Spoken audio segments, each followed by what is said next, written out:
Pemirsa, pelaku pembunuhan Rini Maryani merupakan teman kerja korban.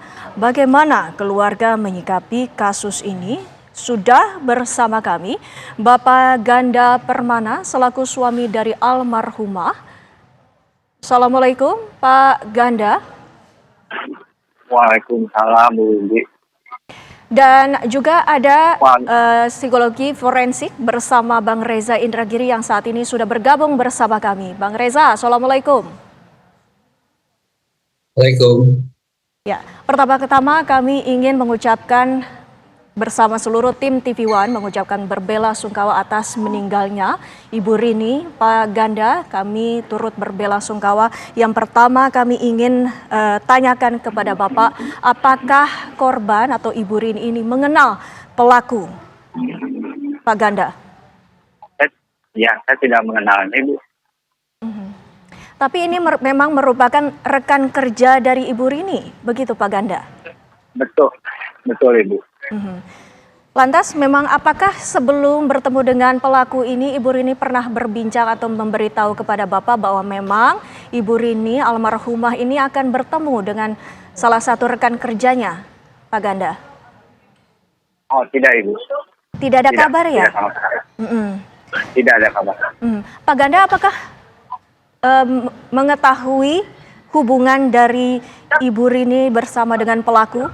Sudah pernah mendengar cerita dari Ibu Rini? Oh, kalau masalah itu saya juga nggak pernah mendengar atau dia bercerita sama si pelaku. Yang saya tahu itu rekan kerja korban. Nah, ini memang Bapak taunya dari mana? Memang Ibu Rini yang mencerita, almarhumah yang mencerita kepada Bapak? Enggak, karena saya tahu itu karena si pelaku itu seorang audit dari Pusat, jadi lagi mengaudit cabangnya. Jadi memang mengetahuinya baru-baru ini atau apakah sebelumnya sudah pernah mengenal? Baru-baru ini, Bu.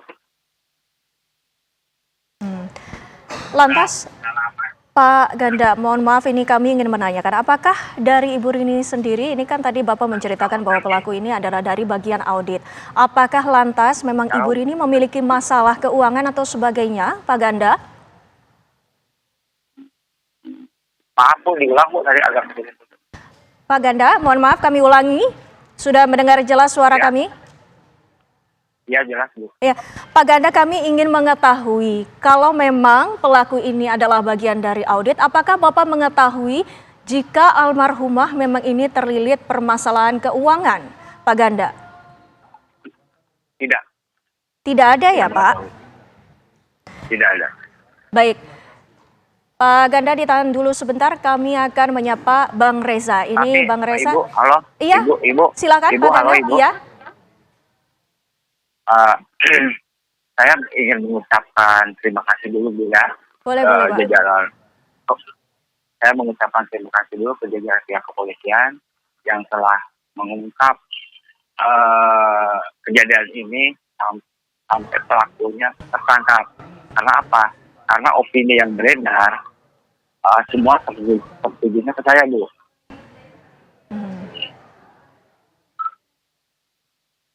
Halo. Baik, Pak Ganda. Bang Reza, ini kita sama-sama sudah mendengar pernyataan dari suami almarhumah dan juga tadi sudah ada laporan dari Polda Metro Jaya mengenai kronologis dari kejadian ini. Menurut Bang Reza sendiri, ini kita ketahui bahwa lokasi terjadinya ataupun TKP terjadinya pembunuhan ini yang diduga dimasukkan ke dalam koper ini terjadi di hotel. Seperti kita ketahui bahwa hotel itu bukanlah tempat yang ideal untuk melakukan pembunuhan karena di situ ada banyak CCTV yang merupakan salah satu alat bukti yang memang menjadi vital di situ. Nah, Bang Reza sendiri ini melihatnya bagaimana? Mengapa pelaku ini memutuskan untuk melakukan kejahatannya di hotel, Bang Reza?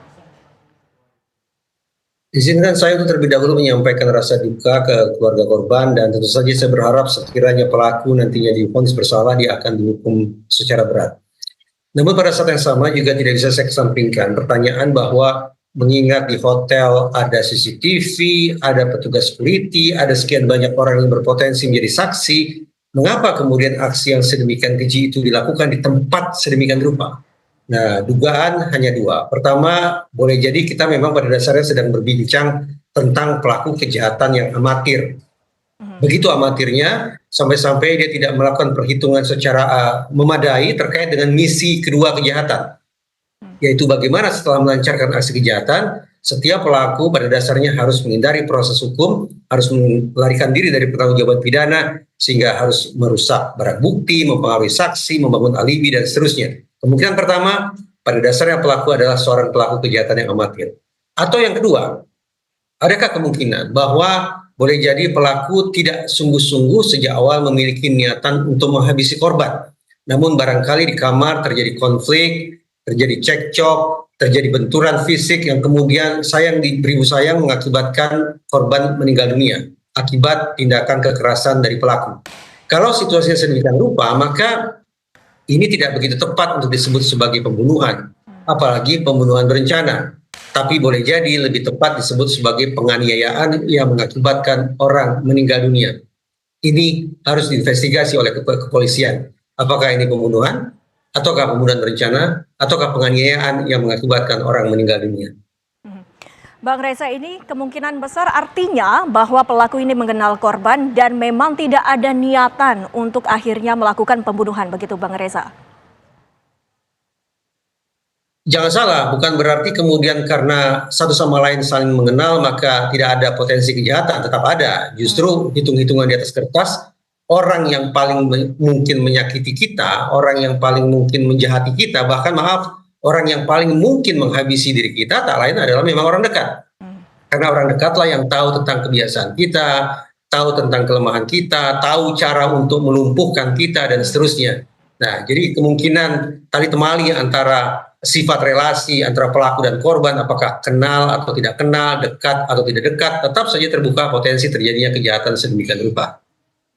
Bang Reza, kita ketahui bahwa pelaku kemudian memasukkan korban ke dalam koper.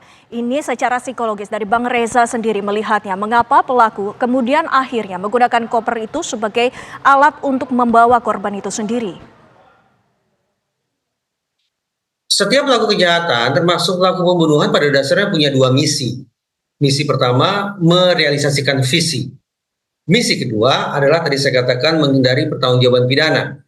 Dalam kasus ini, barang bukti tak lain tak bukan adalah tubuh korban. Sudah barang tentu, sesuai dengan misi kedua kejahatan, yaitu menghindari proses pertanggungjawaban pidana, pelaku tentu harus menghilangkan barang bukti itu. Pelaku tentu harus menghilangkan tubuh korban itu. Namun, yang dia pakai untuk menghilangkan tubuh korban adalah koper. Pertanyaannya, apakah koper sejak awal pun sudah sungguh-sungguh dibawa ke dalam kamar sebagai instrumen untuk menghilangkan barang bukti, ataukah penggunaan koper tak lain tak bukan karena sebuah konsekuensi di mana pelaku tidak sejak awal sungguh-sungguh punya niatan menghabisi korban, tapi terjadi penganiayaan yang mengakibatkan korban meninggal dunia, lalu pelaku menghilangkan barang bukti dengan alat yang sekenanya, yang seadanya. Apa itu? Tampaknya di kamar itu yang ada hanya koper, sehingga koper itulah yang dipakai. Ini tetap harus diinvestigasi oleh pihak kepolisian. Berarti ini bisa dikatakan bahwa hanya dari satu kronologis itu saja bisa menghasilkan kesimpulan yang berbeda, begitu ya Bang Reza?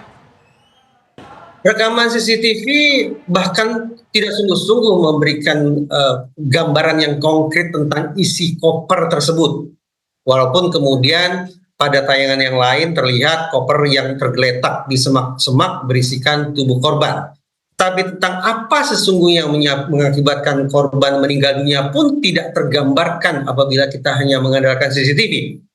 Kita tidak tahu apakah korban meninggal akibat faktor alamikah, tiba-tiba sakit jantung, ataukah karena kecelakaankah, terbentur benda keras, ataukah korban dihabisi, atau kemungkinan korban menghabisi dirinya. Praktis mengandalkan rekaman CCTV yang sekarang sudah tersebar di media, saya tidak bisa menarik kesimpulan tentang hal itu.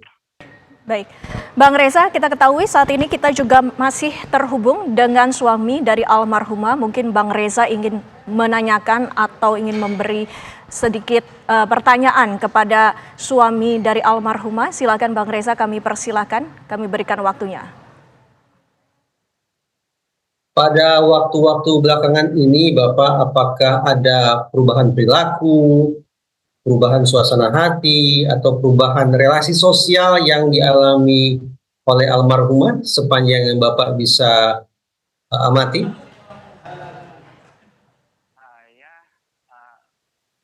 Saya nggak ini Pak, nggak mengetahuinya Pak. Maaf, Mbak Windy, saya tidak bisa dengar secara jernih sebetulnya. Baik, Pak Ganda tadi menyatakan bahwa beliau tidak mengetahui, Bang Reza. Ya, barangkali karena beliau tidak banyak mengetahui, maka tidak banyak profiling yang kita bisa bangun terkait dengan korban jika hanya mengandalkan informasi dari Bapak. Mungkin harus dicari orang-orang lain, saksi-saksi lain yang boleh jadi akan bisa membuka petunjuk paling tidak tentang kemungkinan adanya perubahan perilaku, perubahan relasi sosial, konflik-konflik yang mungkin berlangsung yang dialami oleh korban yang menjadi petunjuk tentang apa yang menyebabkan kemudian terjadi situasi yang menyedihkan semacam ini. Baik, Pak Ganda, mungkin ada yang ingin disampaikan dan juga mungkin harapannya atas penanganan dari kasus ini, Pak Ganda. Ya harapan saya pelaku dihukum seberat mungkin Bu, seberat-beratnya Bu. Oh bisa ya hukuman mati Bu, karena kan meninggalnya juga sangat tragis, ada itu juga merasakan kesedihan waktu pelaku menghabisi korban Bu. Baik, kami sekali lagi mengucapkan turut berbela sungkawa dan juga berduka cita atas peristiwa yang menimpa Pak Ganda dan juga keluarga. Dan terima kasih Pak Ganda Perwana atas waktunya bersama kami dan juga Bang Reza Indragiri. Terima kasih juga waktunya di Kabar Siang pada siang hari ini. Assalamualaikum warahmatullahi wabarakatuh. Waalaikumsalam warahmatullahi wabarakatuh.